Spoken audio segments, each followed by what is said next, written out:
நிலவின் ஒளியை பிடித்து பிடித்து பாலில் நனைத்து கன்னங்கள் செய்து விட்டார்.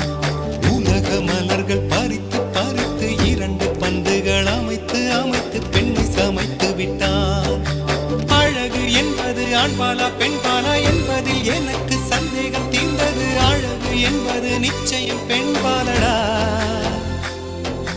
கவிதை என்பது மொழியின் வடிவம் என்றொரு கருத்தும் இன்று உடைந்தது. கவிதை என்பது கன்னி வடிவமடா.